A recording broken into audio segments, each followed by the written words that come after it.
धन्यवाद, मैं सचिव महोदय का धन्यवाद व्यक्त करता हूँ। माननीय मुख्यमंत्री से मैं कहूंगा कि आप आशीर्वाद दें। धन्यवाद। भारत माता की, भारत माता की।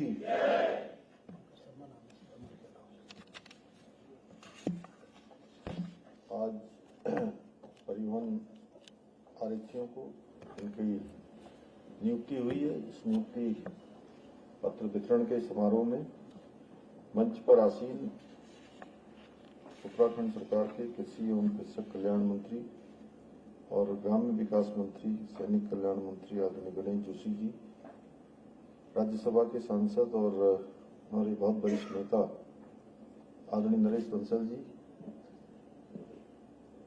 राजपुर विधानसभा के लोकप्रिय विधायक आदरणीय खजानदास जी, सचिव परिवहन श्री ब्रजेश संत जी, रीना जोशी जी, हमारे अमर उजाला के श्री शर्मा जी समेत यहाँ पर उपस्थित सभी परिवहन विभाग के सभी अधिकारीगण, सभी आज जिनको नियुक्ति पत्र मिल रहे हैं, ऐसे सभी अभ्यर्थी मैं और उनके सभी अभिभावक, मैं सबसे पहले तो आज के इस अवसर पर आप सभी चयनित अभ्यर्थियों को अपनी ओर से बहुत बधाई देता हूं, सबको शुभकामनाएं देता हूं और साथ ही आप सभी के उज्जवल भविष्य की कामना करता हूं। ये सफलता न केवल आपके परिश्रम, अनुशासन और संकल्प का परिणाम है, बल्कि इसमें आपके परिवारजनों के सहयोग, आशीर्वाद और त्याग की भी बहुत महत्वपूर्ण भूमिका है। इसलिए आज के इस अवसर पर मैं आप लोगों के साथ साथ आपके माता पिता, आपके अभिभावक एवं परिवार के सभी सदस्यों को भी हार्दिक बधाई देता हूं। भाइयों बहनों, आज का ये अवसर राज्य के परिवहन विभाग के लिए अत्यंत महत्वपूर्ण है, क्योंकि हम परिवहन विभाग में 112 नवनियुक्त परिवहन आरक्षियों को नियुक्ति पत्र आज प्रदान कर रहे हैं। साथ ही आज चारधाम यात्रा मार्ग पर सड़क सुरक्षा के प्रति जन जागरूकता बढ़ाने के उद्देश्य से अमर उजाला समाचार समूह के सहयोग से 2 प्रचार वाहनों को भी आज रवाना किया जाएगा। भाइयों बहनों, परिवहन विभाग में परिवहन आरक्षी का जो पद है वो बहुत महत्वपूर्ण है। चाहे यात्री सेवाओं का सुचारू संचालन हो, सड़क सुरक्षा की निगरानी हो, वाहन पंजीकरण की प्रक्रिया हो, प्रदूषण नियंत्रण हो, प्रत्येक व्यवस्था में आप बहुत अहम भूमिका निभाते हैं। इसलिए आपकी ये नौकरी मात्र एक सरकारी नौकरी नहीं है, बल्कि सरकारी नौकरी के साथ साथ एक सामाजिक उत्तरदायित्व भी है, जिसको आप सबको निभाना है। मैं आप सबसे अपेक्षा करता हूं, आप न केवल अपने कार्यस्थल पर कर्तव्य निष्ठा और अनुशासन बनाए रखेंगे, बल्कि आमजन के साथ संवाद और सहयोग की भावना से भी काम करेंगे। भाइयों बहनों, परिवहन विभाग प्रदेश में सुगम और सुरक्षित सेवाएं प्रदान करने के लिए प्रतिबद्ध है, लेकिन हम सभी जानते हैं जैसे जैसे राज्य में वाहनों की संख्या में वृद्धि हुई है, आने वाले पर्यटक, आने वाले तीर्थयात्री, श्रद्धालु, और जिस प्रकार से एकदम से वाहनों की संख्या में बढ़ोतरी हुई, सड़क दुर्घटनाओं की संख्या में भी चिंताजनक बढ़ोतरी हुई है। मुझे बताया गया कि राज्य में वर्ष 2024 में कुल 1747 वाहन दुर्घटनाओं में 1000 लोगों की मृत्यु हुई और 1547 व्यक्ति घायल हुए, जबकि इसी वर्ष जनवरी से अप्रैल तक 546 सड़क दुर्घटनाओं में 372 लोगों ने अपनी जान गंवाई और 905 व्यक्ति घायल हुए। इसलिए राज्य में दुर्घटनाओं की रोकथाम के लिए हमने फरवरी 2025 में नई उत्तराखंड सड़क सुरक्षा नीति 2025 लागू की है। इस नीति के अंतर्गत संबंधित विभागों की जिम्मेदारियां निर्धारित करते हुए वर्ष 2030 तक सड़क दुर्घटनाओं में होने वाली मृत्यु दर को 50% तक कम करने का लक्ष्य रखा गया है। मुझे पूरा विश्वास है आप सभी पूरी निष्ठा और समर्पण के साथ इस लक्ष्य को प्राप्त करने में सहयोग करेंगे। करेंगे ना? अरे जोर से बोलिए, करेंगे ना? भाइयों बहनों, हमारी सरकार का संकल्प है कि प्रदेश के योग्य, परिश्रमी और प्रतिभावान युवाओं को उनकी काबिलियत के आधार पर पारदर्शी तरीके से समान अवसर प्राप्त हों। पारदर्शी तरीके से होने वाली भर्ती और पदोन्नति युवाओं को उनके अंदर भरोसा जगाती है, उनका आत्मबल, आत्मविश्वास बढ़ाने का काम करती है और ये पारदर्शिता बेहतर तरीके से उन्हें प्रतियोगिताओं में उतरने के लिए भी प्रेरित करती है। हमारी सरकार इस दिशा में निरंतर काम कर रही है। आप सभी जानते हैं कि पूर्व की सरकारों के समय में भर्ती परीक्षाओं पर लगाए कलंक को मिटाने के लिए हमने राज्य में देश का सबसे कठोर नकल विरोधी कानून लागू किया। इस कानून के लागू होने के पश्चात प्रदेश में सभी परीक्षाएं पारदर्शी तरीके से संपन्न हो रही हैं। इसी का नतीजा है कि पिछले 3 वर्षों में हम 23,000 से अधिक युवाओं को सरकारी नौकरियां देने में सफल रहे हैं। भाइयों बहनों, पूर्व की सरकारों में नौकरी में भाई भतीजावाद के साथ ही भ्रष्टाचार भी अपने चरम पर था और जब भी परीक्षाएं होती थी, परीक्षाओं के बाद रिजल्ट घोषित हो जाते थे और रिजल्ट घोषित होने के बाद अखबार में न्यूज पढ़ते होंगे आप सब कि ये परीक्षा कैंसिल हो गई है, इस परीक्षा का पेपर लीक हो गया है, इसमें नकल माफिया से साठगांठ का मामला आया है।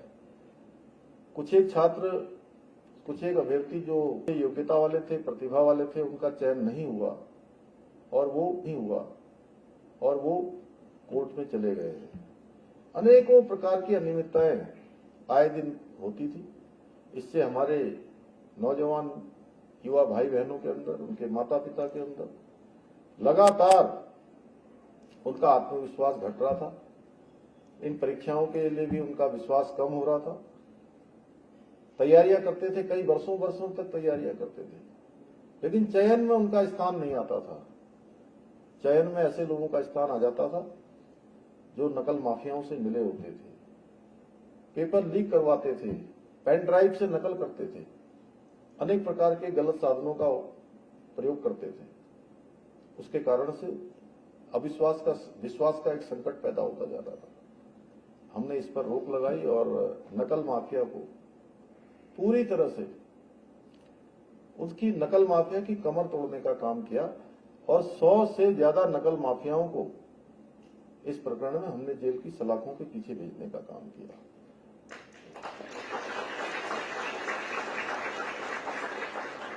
उसी का नतीजा है कि पिछले 3 वर्षों में यह आंकड़ा हमारा 23,000 पहुंच गया, जबकि उत्तराखंड राज्य स्थापना के 20-21 सालों में जो आंकड़ा महज 15 लाख के आसपास था, 15,000 के आसपास था, वो आंकड़ा 23,000 पहुंच गया है। और अनवरत रूप से ऐसे कार्यक्रम सैकड़ों की संख्या में इसी सभागार में आयोजित हो गए हैं।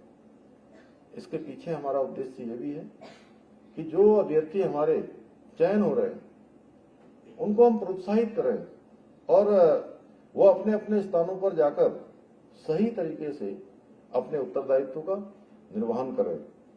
भाइयों बहनों, सरकारी नौकरियों में जिस प्रकार का घोर एक तरह से भाई भतीजावाद चलता था, सिफारिशें चलती थी, उसको हमने रोकने का काम किया है, पूरी तरह से उसको समाप्त करने का काम किया है और एक भी मामले में कोई भी प्रकरण न्यायालय में भी नहीं गया है।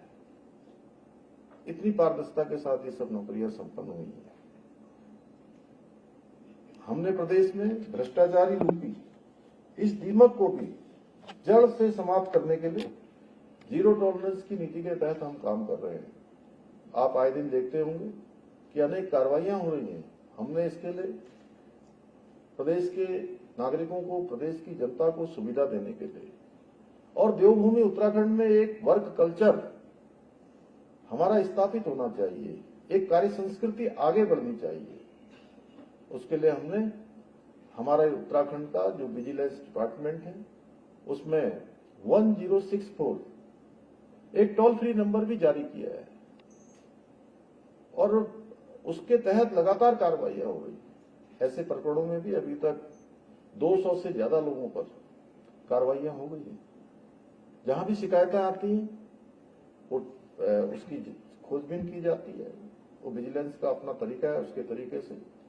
इसके पीछे केवल एक ही हेतु है, आम जनता, सामान्य जनता, जरूरतमंद गरीब लोग जो रोजमर्रा के अपने काम करवाते हैं, अपनी दिनचर्या के आने वाली जो उनकी चुनौतियां हैं उसके लिए कार्यालयों में जाते हैं, ऑफिसों में जाते हैं, उनके काम ऑटो मोड पर हों, उसके लिए उनको किसी के आगे मिन्नतें न करनी पड़े, उसके लिए उनको किसी को रिश्वत न देनी पड़े। इस प्रकार की कार्य संस्कृति को हम आगे बढ़ा रहे हैं और ये अभियान हमारा आगे भी लगातार चलने वाला है, लगातार चलने वाला है। आज के अवसर पर मैं आप सभी लोगों से कहना चाहूंगा कि जीवन में ईमानदारी और समर्पण का कोई मोल नहीं है और मुझे आशा है आप लोग अपनी नई जिम्मेदारी के साथ न केवल पूरे राज्य के साथ न्याय करेंगे, जनता के साथ न्याय करेंगे, बल्कि अपने कर्तव्य के प्रति भी हमेशा ईमानदारी भी बरतेंगे। और सच में देखिए, आपकी बड़ी मेहनत है, आपकी मेहनत को मैं बिल्कुल जो है जितनी उसकी प्रशंसा करूं कम है, क्योंकि हजारों लाखों लोग इन परीक्षाओं में बैठते हैं और उसमें से कुछ सैकड़ों लोगों को ही अवसर प्राप्त होता है। तो आपके परिश्रम का, आपकी बुद्धि का और आपके कौशल का ये परिणाम है। लेकिन इसके साथ साथ आपके माता पिता, आपके अभिभावकगण, गुरुजन, जिन्होंने भी आपको पाथेय का काम आपके लिए किया है, जिन्होंने आपको गाइड किया है, मार्गदर्शन किया है, उनका भी बहुत अहम रोल है। और इसके ऊपर है भगवान की कृपा। भगवान की कृपा से आपको कार्य करने का यह अवसर मिल गया है। लेकिन आज आपकी ये जो नई शुरुआत हो रही है, ये चयन हो गया, सिलेक्शन हो गया, अब ड्यूटी मिल गई, ऑफिस मिल गया, तो काम खत्म नहीं हुआ है। मेरी नौकरी लग गई भाई, अच्छी तनख्वाह मिलने लगेगी, सभी सुविधाएं मिलने लगेंगी। अब आपका नया काम शुरू हो गया। एक चैप्टर समाप्त हुआ है, नया चैप्टर शुरू हो गया है।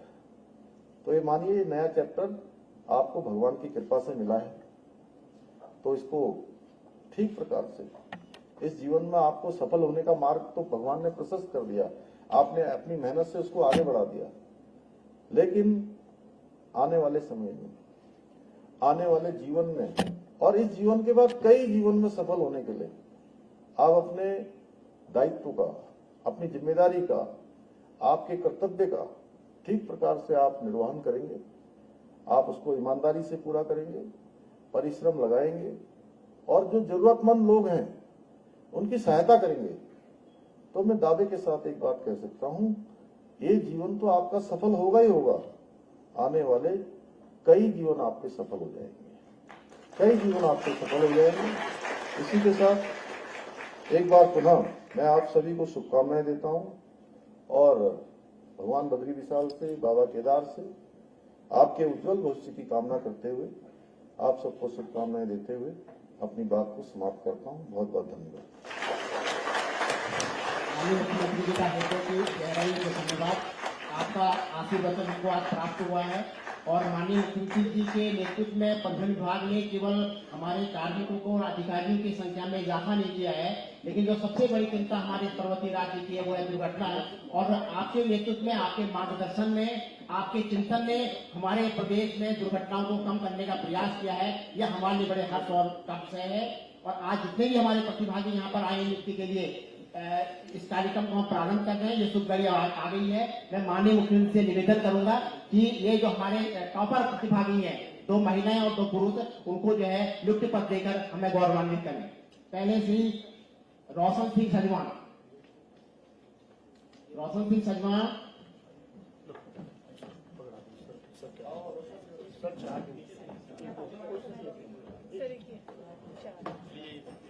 ऊपर आ जाओ, ऊपर आ जाओ, इधर से आइए ना। और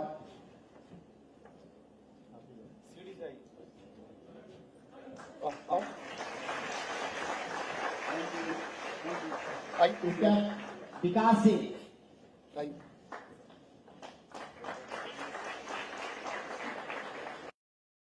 राणा चलिए आप आइए। और माया। Thank you. अब मैं सभी प्रतिभागियों से कहूंगा कि वे ग्रुप में 15-15 के ग्रुप में यहाँ पर आ जाएं, जिससे जिनको माननीय मुख्यमंत्री जी अपनी ओर से ये नियुक्ति पत्र दें। ये गौरव का पल है, उनके पूरी जो उनकी यात्रा रहेगी परिवहन में, उसके लिए इससे यादगार पल रहेगा। जो हमारे 15 लोगों का ग्रुप बना है, पहला ग्रुप यहाँ आ जाए।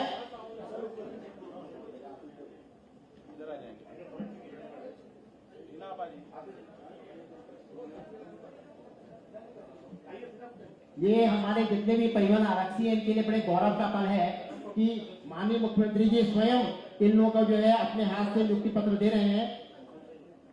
और इसमें जितने भी हमारे जो परिवहन आरक्षी हैं, चाहे अजय है, विकास है, भुवनेश है, सूरज पवार है, अंकित कुमार है, अभिषेक है, जो पहला हमारा ग्रुप है 15 लोगों का, उनसे हम कहेंगे कि वो यहाँ पर आ जाए।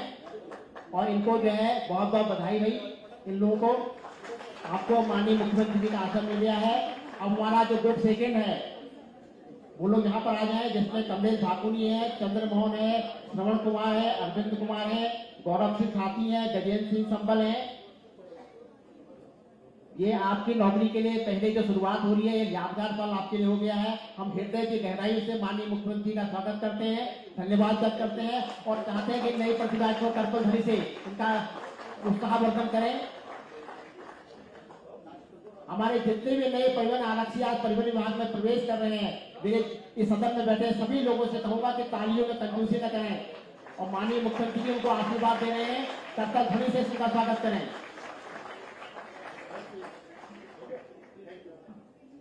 और इसके बाद हमारा ग्रुप नंबर जो 4 है, उसके जितने भी हमारे लोग हैं,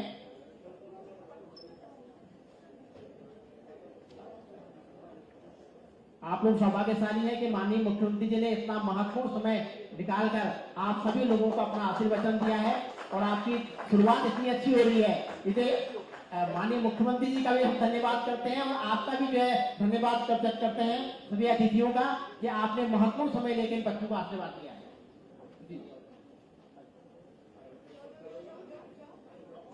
हमारे जितने नए आरक्षी आए हैं, मैं चाहूंगा सभी लोग जो है कर्तव्य ध्वनि से उनका स्वागत करें, धन्यवाद करें, उनको आशीर्वचन दें। उनकी परिवहन की यात्रा बहुत यशस्वी हो, वो इस प्रदेश की सेवा कर सकें और विशेष रूप से जो सड़क दुर्घटनाएं उनको रोकथाम करने में इनका योगदान हो सके, ये बहुत महत्वपूर्ण चीज है। और हमें पूरा विश्वास है कि इससे परिवहन विभाग को बहुत मजबूती मिलेगी और माननीय मुख्यमंत्री जी का आशीर्वाद सदा हमारे साथ बना रहेगा। एक बार पुनः सबका कर्तव्य ध्वनि से स्वागत करें, धन्यवाद करें। और सबसे बड़ी इंपॉर्टेंट चीज ये सर कि आपके आशीर्वाद से जो मातृशक्ति का जो सम्मान हुआ है, इसमें कम से कम 35 मातृ महिलाएं आई हैं। ये इस राज्य के लिए जो है इस महिला सशक्तिकरण को सबसे अधिक मजबूत बनाने वाला जो राज्य है वो उत्तराखंड है। और सबसे बड़ी बात है कि आपकी सोच का परिणाम है, आपकी दूरदृष्टा का परिणाम है, आपके दर्शन का परिणाम है कि इसमें 35 महिलाएं हैं और जिससे कि हमारा परिवहन विभाग, हमारा उत्तराखंड यह महिला सशक्तिकरण की ओर से एक मजबूत कदम उठा रहा है। इसके लिए हम हृदय की गहराई से आपका धन्यवाद व्यक्त करते हैं और हमारे जितने नए परिवहन आरक्षी आए हैं उनके लिए सौभाग्य की बात है कि प्रदेश के यशस्वी मुख्यमंत्री आपको जो है आशीर्वचन दे रहे हैं और आपकी इस यात्रा को प्रारंभ कर रहे हैं। अब आपको जो है इस राज्य के सपनों को साकार करना है और यहाँ चाहे राजस्व का प्रश्न हो, चाहे सड़क दुर्घटनाओं का प्रश्न हो, सभी चीजों को समयता से कम करके जो है इस प्रदेश को गौरवान्वित करना है। एक बहुत अच्छी तादाद जो है हमारी महिला आरक्षित है और एक इससे जो महिला सशक्तिकरण का संदेश है वो यहाँ से लेकर भारत तक पूरा फैलेगा कि उत्तराखंड ऐसा राज्य है माननीय मुख्यमंत्री जी के मार्गदर्शन पर महिला सशक्तिकरण का इतना अच्छा प्रयास हुआ है कि आज हम कह सकते हैं कि परिवहन विभाग जो है महिला सशक्तिकरण के क्षेत्र में एक नया कदम उठा रहा है।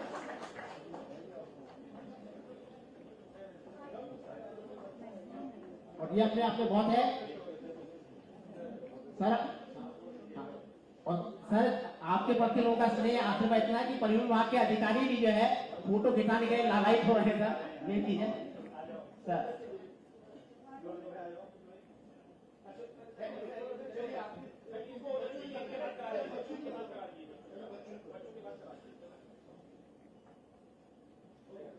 सर इतने भाव विभोर हो गए कि परिवहन विभाग के अधिकारी भी जो है लालायित हैं आपके साथ फोटो खिंचाने के लिए सर।